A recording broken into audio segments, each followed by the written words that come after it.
Hello बच्चों, हम पढ़ रहे हैं अध्याय 14 पारिस्थितिक तंत्र। पारिस्थितिक तंत्र या पारितंत्र में क्या क्या चीजें शामिल होती हैं इसके बारे में हमने अध्ययन कर लिया था। आइए अब देखते हैं इससे संबंधित कुछ और टॉपिक्स पर। आज के इस वीडियो में हम देखेंगे कि एक पारिस्थितिक पिरामिड क्या होता है, इसके बारे में हम अध्ययन कर लेते हैं।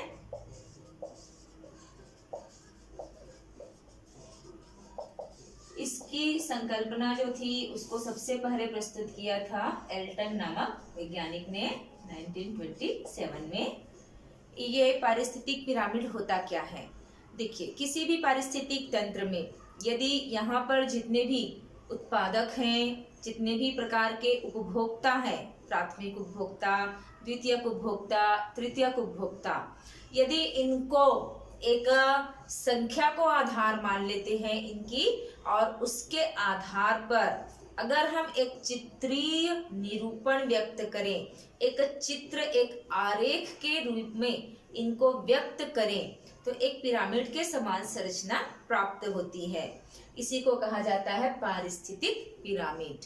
ये पिरामिड जो होते हैं इनमें आधार भाग जो होते हैं वो चौड़े होते हैं और इनका शीर्ष जो होता है वह सकरा होता है। तो किसी भी पारिस्थितिक पिरामिड में आधार जो होता है यहाँ पर हमेशा उत्पादकों को रखा जाता है और शीर्ष भाग जो होते हैं यहाँ पर सर्वोच्च मांसाहारी जो होंगे उनको रखा जाता है। तो पारिस्थितिक पिरामिड एल्टन के अनुसार ये 3 प्रकार के होते हैं किसी भी पारिस्थितिक तंत्र में। एक होता है जीव संख्या का पिरामिड, एक होता है जीव भार का पिरामिड, और एक होता है ऊर्जा का पिरामिड। तो पहले देख लेते हैं जीव की संख्या का पिरामिड।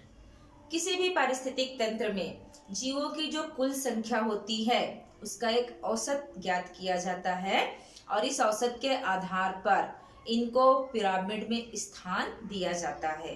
तो जीव की संख्या का पिरामिड अगर बनता है, जैसे कि अगर हम घास के मैदान का एक उदाहरण ले लेते हैं, घास के मैदान पारितंत्र या पारिस्थितिक तंत्र।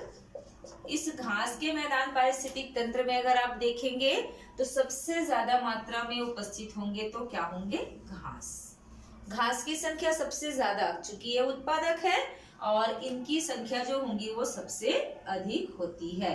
तो ये उत्पादक जो होंगे इनकी संख्या सर्वाधिक है और चूंकि उत्पादक जो होते हैं वो कहाँ होंगे? आधार पर होंगे। तो यहाँ पर आधार भाग जो है वो कैसा बन गया? अभी चौड़ा बन गया। इसके बाद में जो शाकाहारी होंगे, जो प्राथमिक उपभोक्ता के रूप में उपस्थित होंगे, उनकी संख्या, मान लिया कि अगर यहाँ पर उत्पादक के रूप में घास है तो यहाँ पर घास को खाने के लिए जो कीट होंगे, इन कीटों की संख्या जो होंगी वह घास की तुलना में कम होगी। तो इस प्रकार से यहाँ पर क्या हो गया कि शाकाहारी की संख्या कम हो गई। इस शाकाहारी को भोजन के रूप में ग्रहण करने वाले मांसाहारी अगर हैं तो ये मांसाहारी जो होंगे इनकी संख्या इससे भी कम होगी, क्योंकि यह एक शाकाहारी कीट पर निर्भर है भोजन के लिए। इसीलिए इनकी संख्या जो होंगी वह कैसी हो जाएंगी? सीमित हो जाएंगी, कम हो जाएंगी। जैसे अगर हम यहाँ पर मेढक को ले लेते हैं एक मांसाहारी के रूप में। अब मेढक पर निर्भर रहने वाले जो और मांसाहारी होंगे, जैसे कि यहाँ ले लेते हैं हम सांप, तो सांप की संख्या मेढक की तुलना में कम होगी और सांप को भोजन के रूप में ग्रहण करने वाले बाज, इनकी संख्या जो होंगी वो सबसे कम होगी। तो इस प्रकार से एक पिरामिड के समान संरचना बन रही है जिसके शीर्ष भाग जो होंगे वो कैसे हैं? सकरे होते जा रहे हैं, देखिए, और आधार भाग जो है वो कैसा है? चौड़ा है। तो इस प्रकार से एक पिरामिड के समान संरचना जो है वो प्राप्त होती है। इसी को कहा जाता है पारिस्थितिक पिरामिड। इस प्रकार से बनेगा एक घास के पारिस्थितिक तंत्र का पिरामिड, किसका? जीव संख्या का। अब यदि हम बात करें एक वृक्ष पारिस्थितिक तंत्र की, एक वृक्ष जो है यह भी एक प्रकार का पारितंत्र होता है। यदि हम एक वृक्ष परितंत्र की बात करें तो वृक्ष परितंत्र जो होगा यहाँ पर उत्पादक कौन होंगे? यहाँ पर भी उत्पादक जो है एक वृक्ष है। एक वृक्ष जो होगा यहाँ उत्पादक की भूमिका निभा रहा है इस पारिस्थितिक तंत्र में, और इस वृक्ष पर निर्भर है भोजन के लिए। तो इस वृक्ष में जो फल है, जो इस पे बीज बन रहे हैं, उनको खाने के लिए होते हैं कौन? पक्षियां। तो पक्षियों की संख्या जो होती है वृक्ष की तुलना में कैसी हो जाती है? ज्यादा होती है। और यहाँ पर जो पक्षी होते हैं, इन पर निर्भर रहने वाले जो अन्य अपघटक होते हैं, जैसे पक्षी के मृत हो जाने के बाद इनको भोजन के रूप में ग्रहण करेंगे, ये अपघटक जो होते हैं इनकी संख्या जो होती है इनसे भी अधिक होती है। तो अब यहाँ पर क्या हो रहा है? एक पारिस्थितिक तंत्र ऐसा जहाँ का पिरामिड जो है वो कैसा बन रहा है? उल्टा बन रहा है। उल्टा का मतलब क्या हुआ? हमेशा आधार पर कौन होते हैं? उत्पादक होते हैं। तो उत्पादक की संख्या यहाँ पर कम है और उन पर निर्भर रहने वाले उपभोक्ताओं की संख्या जो है वह अधिक है। तो इस प्रकार से एक वृक्ष परितंत्र जो होता है, यहाँ पर जीव संख्या का जो पिरामिड बनता है वह उल्टा बनता है। अब देखते हैं जीव भार का पिरामिड किस प्रकार बनता है। किसी पारिस्थितिक तंत्र में पाए जाने वाले जितने भी पोषक स्तर के जीव होते हैं, इनके शुष्क भार को ही इनका जीव भार कहा जाता है। तो जीव भार के आधार पर यदि हम किसी पारिस्थितिक तंत्र में पिरामिड की स्थापना करते हैं तो यहाँ पर भी दो प्रकार के पिरामिड प्राप्त होते हैं। इसमें से एक पिरामिड जो होगा, अगर हम किसी घास के मैदान या जंगल पारिस्थितिक तंत्र की बात कर रहे हैं, फिर से देख लेते हैं हम घास के मैदान का पारिस्थितिक तंत्र, घास के मैदान परितंत्र की। तो यहाँ पर भी जो पिरामिड प्राप्त होगा वो कैसा प्राप्त होगा? सीधा प्राप्त होगा, क्योंकि यहाँ पर भी जैवभार के अनुसार भी अगर हम देखते हैं तो उत्पादक जो होते हैं इनका भार जो होता है वो सर्वाधिक होता है, और उन पर निर्भर रहने वाले जो अन्य श्रेणी के पोषक स्तर के जीव होते हैं इनके भार जो होते हैं वो क्रमशः कम होते जाते हैं। इसलिए यहाँ पर यदि हम घास पारिस्थितिक तंत्र या किसी जंगल पारिस्थितिक तंत्र का अगर हम पिरामिड का अगर अध्ययन करते हैं तो ये पिरामिड हमेशा हमें कैसा? सीधा प्राप्त होता है।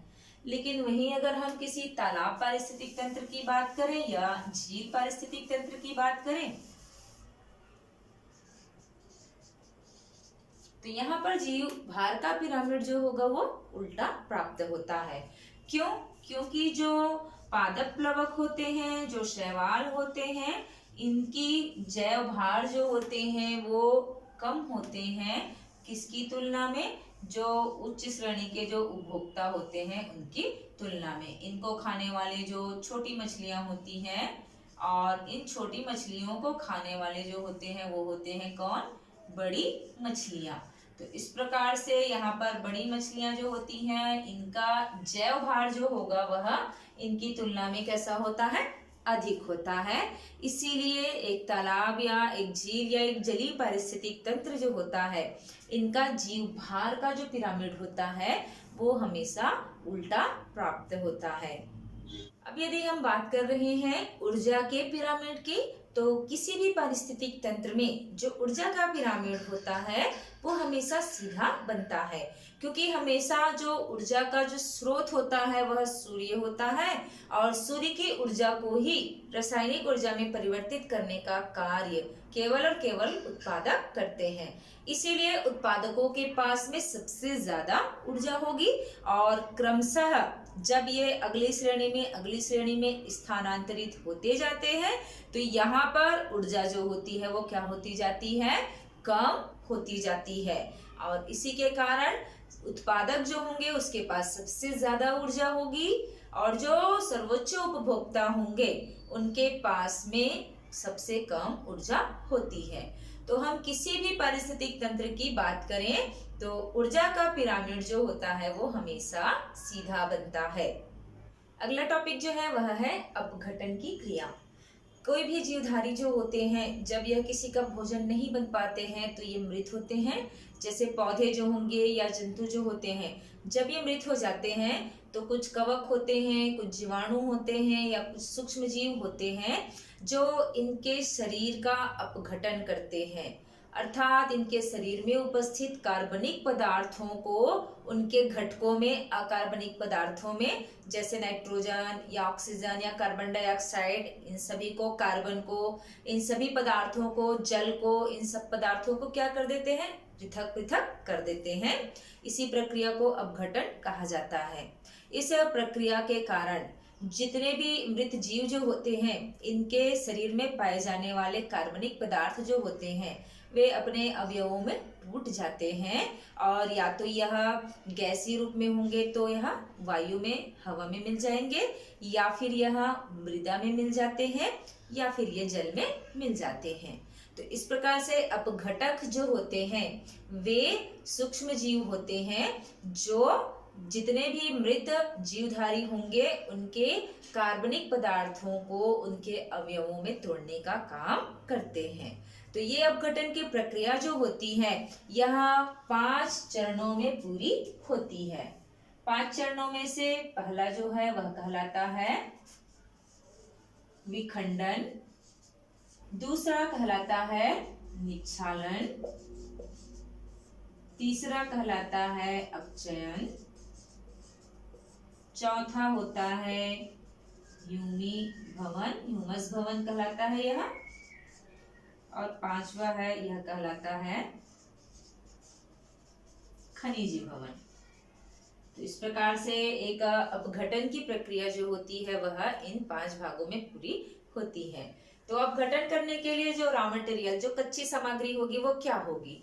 पौधों के मृतावशेष, जो पादप होते हैं इनके मृतावशेष, जैसे इनकी टहनी है, ये टहनी जो है जमीन पर गिर जाती है टूटकर किसी कारणवश। इनकी पत्तियां होती हैं ये भी भूमि पर गिर सकती है, गिर जाती है। इनके फूल होते हैं, ये सब के सब जो होते हैं। इसी के साथ साथ जो जंतु होते हैं इनके मृत शरीर होते हैं, इनके मृत शरीर को कह सकते हैं। इनके मलमूत्र जो होते हैं ये होते हैं। ये सारे के सारे पदार्थ जो होते हैं, इन सभी पदार्थों को जो भूमि के ऊपर में पाए जाते हैं, इन सभी पदार्थों को कहा जाता है अपरद। इसको कहा जाता है डेट्रिट्स। इस प्रकार से डेट्रिट्स या अपरद कहलाते हैं। ये अपरद जो होते हैं इन्हीं को क्या किया जाता है, सूक्ष्म जीवों के द्वारा इनका अपघटन किया जाता है।